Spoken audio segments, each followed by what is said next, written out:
जोहार झारखंड। आप देख रहे हैं डीआर मीडिया और मैं हूं आपके साथ डिक्के सरकार। आज युवा एकता मंच के अध्यक्ष संदीप सरकार के द्वारा प्रेस कॉन्फ्रेंस बुलाई गई, जिसमें निम्न बिंदुओं पर चर्चा की गई। विस्तार पूर्वक युवा एकता मंच के बैनर तले एक दिवसीय प्रेस कॉन्फ्रेंस का आयोजन किया है। इसका मुख्य उद्देश्य यह है कि छतरपुर में आम पब्लिक को विभिन्न तरह की समस्याएं हो रही हैं और मैं उन समस्याओं से यहाँ के प्रशासन को और यहाँ के स्थानीय जनप्रतिनिधि को अवगत कराना चाहता हूँ, ताकि उनकी पहल से हमारे यहाँ आम पब्लिक को समस्याओं का समाधान हो सके। मैं 2-3 चीज़ टॉपिक वाइज बात करूँगा, जिससे कि जिला प्रशासन के लोग भी इस पर पहल कर सके।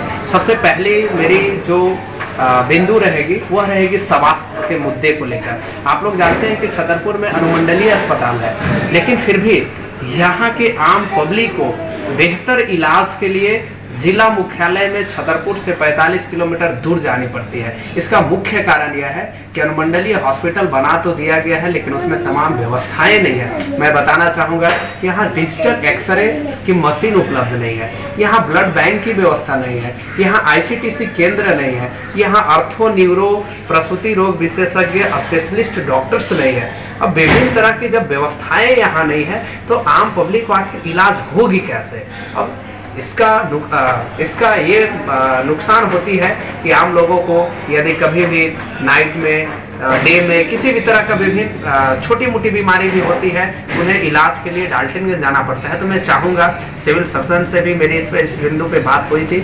यह अनुमंडलीय अस्पताल की नॉर्म्स में है, यहाँ ब्लड बैंक की व्यवस्था होनी अत्यंत आवश्यक है। तो मैं चाहूँगा कि इस पर पहल किया जाए, यहाँ का स्थानीय जनप्रतिनिधि पहल करें और तमाम व्यवस्थाएँ जो उनके नॉर्म्स के अंतर्गत आते हैं उपलब्ध कराने की कोशिश करें। दूसरी मुद्दा मैं बात करूँगा कि आज के डेट में आप देख रहे होंगे विभिन्न तरह के भ्रष्टाचार। अगर मैं ब्लॉक से रिलेटेड बात करूंगा, एक अहम योजना है अबुआ आवास योजना, जो सरकार के महत्वाकांक्षी योजनाएं हैं, लेकिन इस योजना में इतनी सारी आपको भ्रष्ट कर्मी और पदाधिकारी मिलेंगे संलिप्त है। यदि मुझे लगता है कि जिला प्रशासन के द्वारा प्रखंड स्तरीय और पंचायत स्तरीय जांच कर दी जाए तो कई एक लोग की निलंबित करना पड़ेगा। मैं बताना चाहूँगा, सरकार का यह रूल्स था कि सरकार आपके द्वार कार्यक्रम में जितने भी आवेदन प्राप्त होंगे उसको अबुआ आवास के पोर्टल पर एंट्री करनी थी। लेकिन मैंने छतरपुर में बैठ करके इस स्थिति को देखा है कि किसी पंचायत में यदि 800 फॉर्म सरकार आपके द्वार में आई थी तो यहाँ 600 कुछ फॉर्म एंट्री की गई है, 700 कुछ फॉर्म एंट्री की गई है। अब वैसे स्थिति में जो 100, 150, 200 योग्य लोग हैं वह इस योजना से वंचित हो जा रहा है। मैंने इस पर जब 2 दिन के लिए पोर्टल खुला था ग्रामीण विकास विभाग के सचिव के आदेश पर, तो मैं इस पर प्रखंड विकास पदाधिकारी, प्रखंड समन्वयक से वार्तालाप किया था।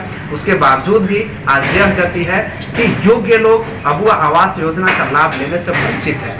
मैं बताना चाहूँगा, आज के डेट में जैसे आप लोग देख रहे होंगे सड़क दुर्घटना काफ़ी बढ़ती जा रही है। इसका भी मुख्य उद्देश्य यह है नशीले पदार्थ का काफ़ी बिक्री। आजकल अनेकों दुकान में जो रजिस्टर्ड नहीं है, जो अलाउ नहीं है, गैर कानूनी तरीके से भी नशीले पदार्थ का बिक्री की जा रही है।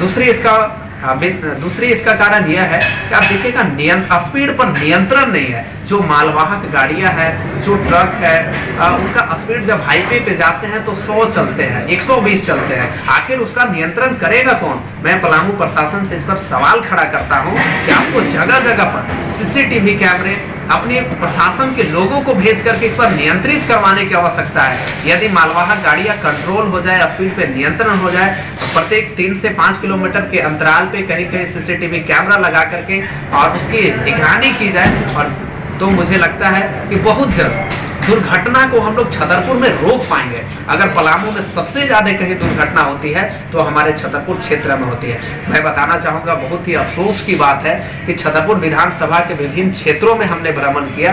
कई ऐसे गांव हैं जहां 10 साल से 20 साल से लगातार सड़क नहीं बनी हुई है। मैंने एक पड़वा क्षेत्र की बताना चाहूँगा, मानेहार से जब एंट्री करते हैं, छेछौरी, लामी पत्रा एक मार्केट है जो फेमस मार्केट है, उसको हम लोग को प्रमोट करना चाहिए। लेकिन उस मार्केट में मानेहार से जाने के लिए मुझे लगता है 5 किलोमीटर के अंदर में आपको आधा घंटा का समय लग जाएगा। अगर कोई व्यक्ति सीरियस गंभीर हो, उसको एम्बुलेंस से आने की आवश्यकता हो जाए तो गांव से सड़क तक निकलने में उनको आधे घंटा से ज्यादा की समय लग जाएगी और स्थिति काफी खराब हो जाती है। तो मुझे लगता है कि सड़क पर भी भी विशेष रूप से ध्यान देनी चाहिए यहाँ का स्थानीय जनप्रतिनिधि को। दूसरी चीज बड़ी ही अफसोस की बात है, आप लोग भी सुनिएगा तो लगेगा कि ऐसा भी होता है क्या।